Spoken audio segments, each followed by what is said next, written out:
আসসালামু আলাইকুম, সবাইকে স্বাগত।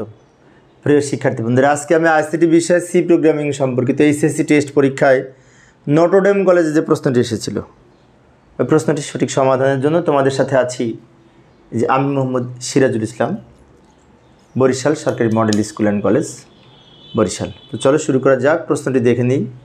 যে প্রশ্নটি এখানে উপস্থাপন করলাম, এখানে ওয়াই সমান, এখানে দুইটা তথ্য, এই একটা তথ্য, এই একটা তথ্য। প্রথম তথ্যে বলেছে তিনটি সংখ্যার মধ্যে বড় সংখ্যাটি নির্ণয়ের প্রোগ্রাম কীভাবে লিখতে হয় শিক্ষক অনেককে শিখিয়ে দিলেন, এবং তিনি আরও বললেন ওয়াই সমান 1 to the power 2, 2 to the power 3, 3 to the power 4 এবং 25-এর উপরে পাওয়ার হচ্ছে 26। এই নির্ণয়ের ফ্লো চার্ট ও অ্যালগরিদম তিনি লিখতে বললেন।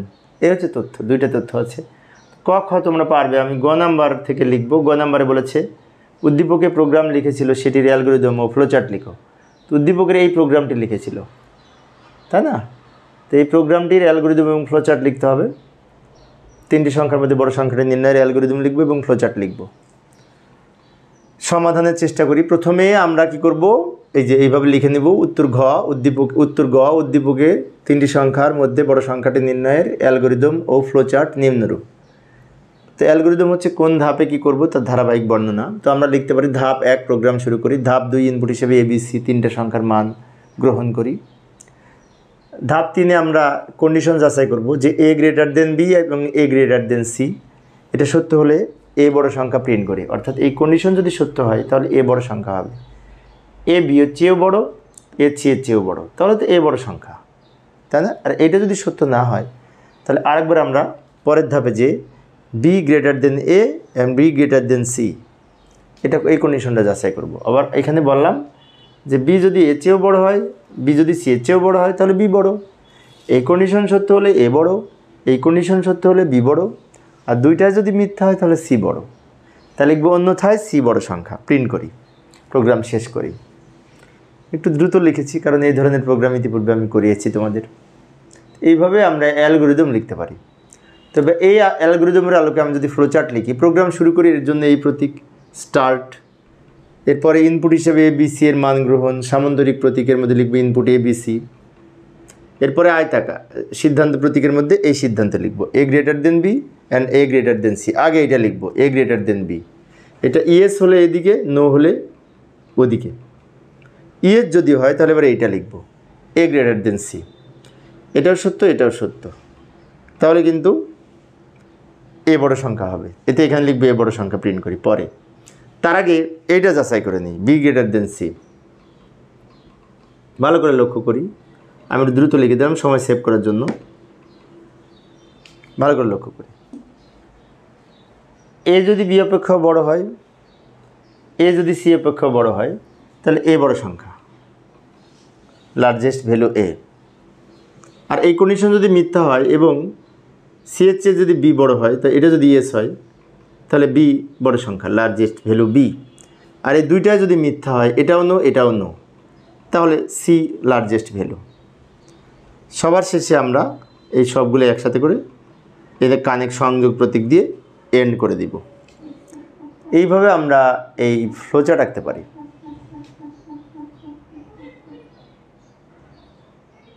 আবার আমরা উদ্দীপকে ফিরে যাব। উদ্দীপকের ঘ নঙে বলেছিল উদ্দীপকের শেষ লাইনে শিক্ষক কর্তৃক অনিককে যে কাজ দিয়েছিল তুমি করে দেখাও। শেষ লাইনে অনিককে একটা কাজ দিয়েছিল, যে এই লাইনটা, এর ফ্লোচার্ট আর প্রোগ্রাম লিখতে বলেছিল। তো আমরা এখন প্রোগ্রাম লিখে দেখাবো। এই যে আগে ফ্লোচার্ট আঁকবো, তারপর প্রোগ্রাম লিখব। তো ফ্লোচার্ট এইখানে ওই শুরুর প্রতীক, তাই না? কিছুক্ষণ আগে লিখলাম। তারপরে ইনপুট হিসেবে এই আমরা এখানে কিবোর্ড থেকে ইনপুট নেওয়ার সুযোগ নাই, তাই দুইটা মান নির্ধারণ করে দিব। I সমান 1, সাম সমান 0, বা Y সমান 0 লিখতে পারি। এখানে Y সমান এটা যেহেতু দেওয়া ছিল, তো এটা Y এর মান ধরতে পারি। এখানে আমরা অন্যান্য প্রোগ্রামে যেমন সাম সমান 0 ধরেছি না, তা যোগ করে সামের মধ্যে রাখতাম, এখন যোগ করে Y এর মধ্যে রাখবো, তাই Y সমান 0 ধরেছি। এরপরে আমরা এখানে একটি কন্ডিশন যাচাই করব যে I less than equal to 15, এই যে 25, মানে আয়ের মান 25 পর্যন্ত যতক্ষণ থাকবে ততক্ষণ পর্যন্ত এই কন্ডিশন সত্য হবে। আর যখন 25-এর চেয়ে বড় হয়ে যাবে আয়ের মান, তখন কন্ডিশন মিথ্যা হবে, অর্থাৎ যোগ করে শেষ হয়ে যাবে। তো কন্ডিশন যতক্ষণ সত্য হবে ততক্ষণ যোগফল নির্ণয় করবে। তো যোগফল নির্ণয়ের সূত্রটা এখানে হবে, ভালো করে লক্ষ্য করি, অন্যান্য প্রোগ্রামের তুলনায় এটা একটু আনকমন। ওয়াই সমান ওয়াই প্লাস, এখানে পাও ফাংশন ব্যবহার করেছি। পাও ফাংশন ব্যবহার করেছি মানে কি, এই আয়ের উপরে পাওয়ার হবে। কি পাওয়ার হবে? আয়ের সাথে এক যোগ করে সেটা পাওয়ার হবে। যেমন আমি বুঝিয়ে দিচ্ছি, এখানে আই 1, আই সমান 1 ধরেছি, 1, 1-এর সাথে এক যোগ করে 2, তাহলে আয়ের উপরে 1-এর উপরে পাওয়ার হবে 2। আবার আয়ের মান যখন 2, তখন পাওয়ার হবে 2-এর সাথে এক যোগ করে 3, তাই পাওয়ার 3। আবার আয়ের মান যখন 3, তখন পাওয়ার হবে 4। কেন হবে? এই আয়ের সাথে এক যোগ করে পাওয়ার হবে 4। এইভাবে পাওয়ারটা সবসময় এক বৃদ্ধি করে হবে। তাই এখানে যেটা প্রথমে লিখবো এটা বেস, এটার উপরে এটা পাওয়ার হবে। এইটা করার পরে আবার আয়ের মান এই 1 2 করে বৃদ্ধি পেয়েছে, 1 করে বৃদ্ধি পেয়েছে, তাই আই সমান আই প্লাস 1। এই কন্ডিশন এইটা বৃদ্ধি করার পর আবার এখানে যে কন্ডিশন যাচাই করবে। যতক্ষণ এই কন্ডিশন সত্য হবে, 25 পর্যন্ত যোগফল না হবে, ততক্ষণ পর্যন্ত বারবার ঘুরে ঘুরে এই কাজটি করতে থাকবে। তাই এটাকে লুপ বা চক্র বলে। লুপের কাজ যখন শেষ, মানে আমাদের যোগফল নির্ণয় শেষ, তখন সবার শেষে ওয়াইয়ের মান প্রিন্ট করে প্রোগ্রাম শেষ করে দিবে। যোগফল মানে তো ওয়াইয়ের মান প্রিন্ট করে প্রোগ্রাম শেষ করে দিবে। এই হচ্ছে ফ্লোচার্ট। আবার আমরা উদ্দীপকে ফিরে যাব। তো উদ্দীপকের ঘনাঙ্গে বলেছিল সি প্রোগ্রাম লিখতে। তো ঘনাঙ্গে 2টা বলেছিল, সি প্রোগ্রাম আর ফ্লোচার্ট 2টা লিখতে বলেছিল। তো একটা উত্তরের ঘ আমরা লিখলাম ফ্লোচার্ট, আবার আর একটা ঘ হবে এই সিরিজের আলোকে সি প্রোগ্রাম। তো সি প্রোগ্রামের শুরুতেই আমরা ইনক্লুড stdio.h নামে একটি হেডার ফাইল যুক্ত করলাম। লিঙ্ক সেকশন বলা হয় এটিকে। মেইন ফাংশন দিয়ে প্রোগ্রাম স্টার্ট করলাম। এবং এখানে আরেকটি বিষয়, সেটি হচ্ছে এই অঙ্কের মধ্যে আমরা পাও নামে একটা ফাংশন ব্যবহার করব। পাও, SQRT, এরকম বিশেষ কিছু গাণিতিক ফাংশন আছে যেগুলি ব্যবহার করার জন্য আমরা math.h হেডার ফাইল হিসেবে যুক্ত করেছি। তো প্রোগ্রামের মধ্যে পাও ফাংশন ব্যবহার করব, সেই জন্য math.h যুক্ত করেছি হেডার ফাইল হিসেবে। এরপরে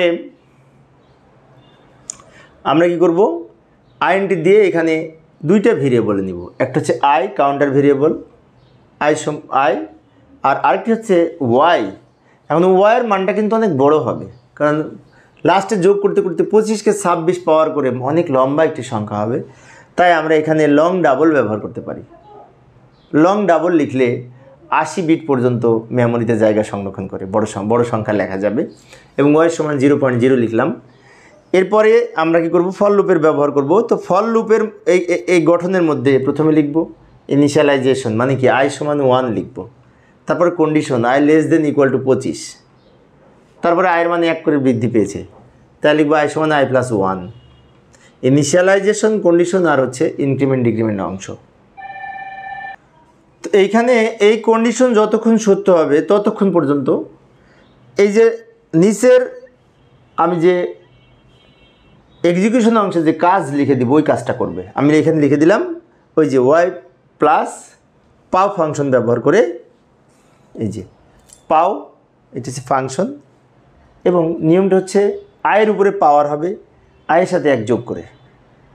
যেমন আয়ের মান যখন 1, তখন 1-এর উপরে পাওয়ার হবে 1-এর সাথে 1 যোগ করে 2। আবার আয়ের মান যখন 2, তখন 2-এর উপরে পাওয়ার হবে 2-এর সাথে 1 যোগ করে 3।